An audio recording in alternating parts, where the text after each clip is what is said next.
Hello students, a very good morning to all of you. In today's video lecture we are discussing about the concept of quasi contract. ठीक है, so here is the contract of quasi.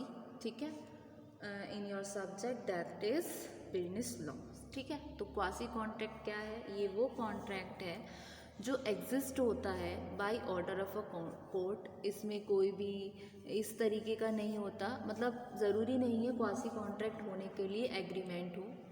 Agreement ही नहीं है तो फिर वो enforceable कैसे होगा? ठीक है, तो एक तरीके से ये कॉन्ट्रैक्ट एग्जिस्ट हो गया by order of a court, जिसमें आपने किसी की मदद की, ठीक है, आपने किसी की हेल्प की, तो उसके रिगार्डिंग आपको उसको कुछ कंपनसेट करना होगा, कुछ पैसा देना होगा। तो इस तरीके से ये कॉन्ट्रैक्ट बन गया, मतलब इंटेंशनली कुछ ऐसा इरादा नहीं था कॉन्ट्रैक्ट को बनाने का। ठीक है, so a quasi contract is a contract that exist by order of a court, not by agreement of the parties. ठीक है, जैसे कि यहाँ पर भी क्लियरली मेंशन है कि क्वासी कॉन्ट्रैक्ट एक कॉन्ट्रैक्ट है जो एग्जिस्ट हुआ by order of a contract in your Indian contract act. ठीक है, not by agreement of the parties. Court create quasi contract to avoid the unjust enrichment of a party in a dispute over payment for a good और service. इसमें क्या होता है, court create करती है quasi contract को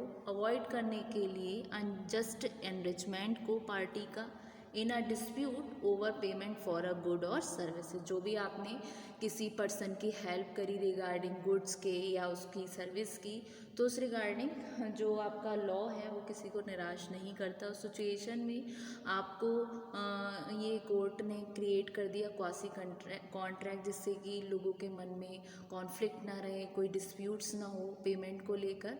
ठीक है, तो कुछ केसेस में party who has suffered a loss in a business relationship may not be able to recover for the loss without evidence of a contract. ठीक है, कुछ केसेस में क्या होता है, जो पार्टी सफ़र कर रही है किसी लॉस से बिजनेस रिलेशनशिप में, वो एबल भी नहीं हो सकती रिकवर करने के लिए अपने लॉस में बिना किसी एविडेंस के, कॉन्ट्रैक्ट के। तो कुछ लीगली रिकॉग्नाइज एग्रीमेंट होते हैं अवॉइड करने के लिए इस तरीके के अनजस्ट रिजल्ट को। सो सिचुएशन में कोर्ट क्रिएट कर देती है एक फिक्टिशियस एग्रीमेंट को। ठीक है, जहाँ पर कोई भी लीगली इन्फोर्सेबल नहीं है कोई एग्रीमेंट एग्जिस्ट होना। ठीक है, जिसका एक एग्जाम्पल हम ले लेते हैं। एग्जाम्पल क्या है, for example X supplies goods to his customers. कोई पर्सन एक्स है, उसने सप्लाई किए अपना कुछ गुड्स अपने कस्टमर्स बाई को, who receives and consumes them, जिसने उसको रिसीव कर लिया और कंज्यूम भी कर लिया। तो जब एक्स ने सप्लाई किए अपना माल अपने कस्टमर को, तो सिचुएशन में बाई बाउंड है पे करने के लिए प्राइस। तो बाई का एक्सेप्टेंस जो है गुड्स का, वो कॉन्स्टिट्यूट करेगा उसका इम्प्लाइड प्रॉमिस। मतलब उसने तो उसको कहा ही नहीं है, थ्रू एक्सप्रेशन नहीं बोला उसने, ओरल में नहीं दिया, रिटन में नहीं दिया, मतलब ये उसका बनता है कि उसको आप उसका पैसा पेमेंट करना है, यानी कि वो बाउंड है पे करने के लिए। तो इस तरीके का कॉन्ट्रैक्ट जो है वो आपका टैसिट कॉन्ट्रैक्ट हो गया। फिर इस इलस्ट्रेशन में क्या है, अगर कोई गुड्स डिलीवर्ड हो जाए सर्वेंट के द्वारा एक्स के जेड को, ठीक है, इसमें क्या हुआ, अभी तो एक्स ने डिलीवर किया अपने कस्टमर को, लेकिन क्या हो, जो एक्स मालिक है जिसने सप्लाई किया गुड्स को, उसकी जगह पर उसका नौकर लेकर जाए जेड के पास गुड। ठीक है, तो mistaking Z for by, then Z will be bound to pay compensation to X for their value. तो सिचुएशन में क्या होगा, जेड बाउंड होगा पे करने के लिए कंपनसेशन एक्स के लिए, एक्स को उस वैल्यू की, क्योंकि लेकर कौन आया है, वो पर्सन लेकर आया। ठीक है, तो ये हुआ आपका क्वासी कॉन्ट्रैक्ट का कंसेप्ट। आइए अब स्टूडेंट इसके फीचर्स जान लेते हैं, क्या फीचर्स होते हैं क्वासी कॉन्ट्रैक्ट के। ये था इसका मीनिंग ऑफ क्वासी कॉन्ट्रैक्ट और इसका concept of quasi contract with the help of this given illustration. ठीक है, फिर आते हैं फीचर्स पे। फीचर्स क्या होते हैं क्वासी कॉन्ट्रैक्ट के, तो कुछ साइलेंट फीचर्स होते हैं क्वासी कॉन्ट्रैक्ट के, वो इस तरीके से हैं। सबसे पहला फीचर आता है, it is imposed by law and doesn't arise from any agreement. जैसे कि मैंने अभी बताया था आपको कि ये इम्पोज्ड हो रहा है लॉ के द्वारा, ये कोई अराइज नहीं हो रहा, किसी एग्रीमेंट के थ्रू नहीं बनना है, ये तो जस्ट बन गया, ठीक है। एक लॉफुल और प्योरली वॉलेंटरी एक्ट हो गया जिसमें रिजल्ट निकल कर आएगा एक obligation whatever to a third person, ठीक है। तो एक कॉन्ट्रैक्ट है जो एग्जिस्ट हो रहा है by order of a contract, not by agreement of the parties, ठीक है।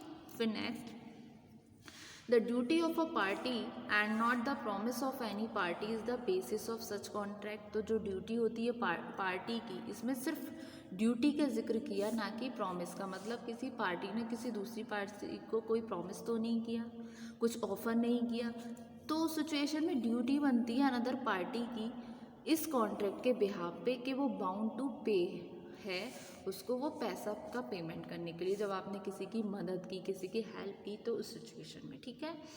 तो पर्पस क्या होता है इस कॉन्ट्रैक्ट का? एक ऑब्लिगेशन है जो रिसेंबलिंग करती है, जो क्रिएटेड हो रही है एक कॉन्ट्रैक्ट के द्वारा, ठीक है। इसमें कोई भी एग्रीमेंट नहीं हुआ, ठीक है। फिर नेक्स्ट आता है आपका, the right under it is available against specific person and not against the world, ठीक है।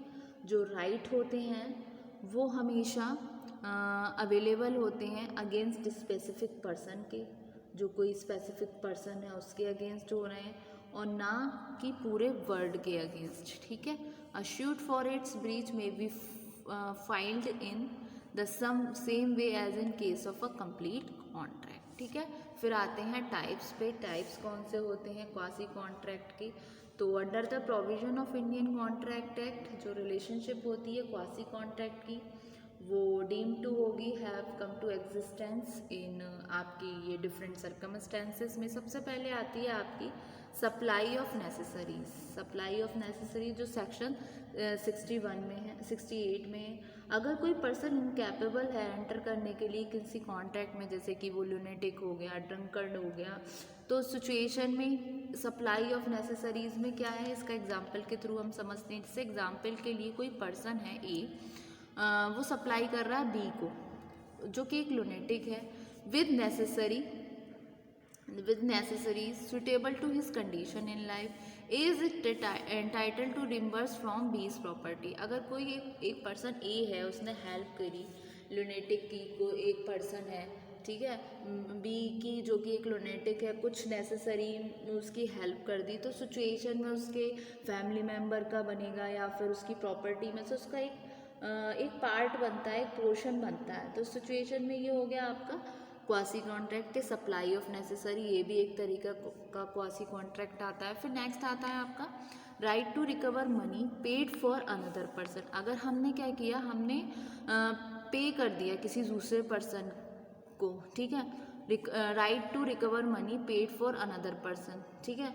तो सिचुएशन में जैसे कि कोई पर्सन ए है, उसने होल्ड की land in Bengal on a lease, B is the owner of the land. मतलब ए ने होल्ड करके रखी लैंड बंगाल में लीज पर, बी उसका ओनर है, तो land revenue payable by B. तो सिचुएशन में जो रेवेन्यू होगा वो पेबल किसके द्वारा होगा, बी के द्वारा, क्योंकि बी क्या है, ओनर है। टू गवर्नमेंट, अगर कोई एरियर होता है और गवर्नमेंट एडवर्टीज करती है लैंड को सेल के लिए, तो रिकवर द ड्यूज, तो to prevent the sale of land, ठीक है, लैंड को बचाने के, तब क्या होगा, ए ने उन एरियर्स को पे कर दिया जो लैंड का रेवेन्यू होता है। सिचुएशन में बी बाउंड है पे करने के लिए, रीइंबर्स करने के लिए उस अमाउंट को, क्योंकि बी क्या है, बी रियल ओनर है। बी ने होल्ड करके रखी लैंड बंगाल में ऑन अ लीज, जो ग्रांटेड हो रही है ए के द्वारा। ए कौन हो गया, आपका जमींदार हो गया, ठीक है। तो रेवेन्यू पेबल हो गए अगर ए के द्वारा, ठीक है, जिसको उन्होंने की। तो सिचुएशन में गवर्नमेंट बीइंग इन एरियर, तो एडवर्टाइज किया, तो सिचुएशन में बी की लेस पर बी प्रिवेंट कर रहा है सेल होने से, तो बी ने कर दिया पे जो कॉल से जो एरियर थे। तो सिचुएशन में B is bound to reimburse the amount, ठीक है। फिर नेक्स्ट आता है payment for non gratuitous act. इसमें क्या है, कोई पर्सन है ए, एक ट्रेडमैन है, वो अपना माल उसने लीव कर दिया, बी के घर पर मिस्टेकनली। बी ने ट्रीट किया उसके गुड को अपने गुड्स के जैसा।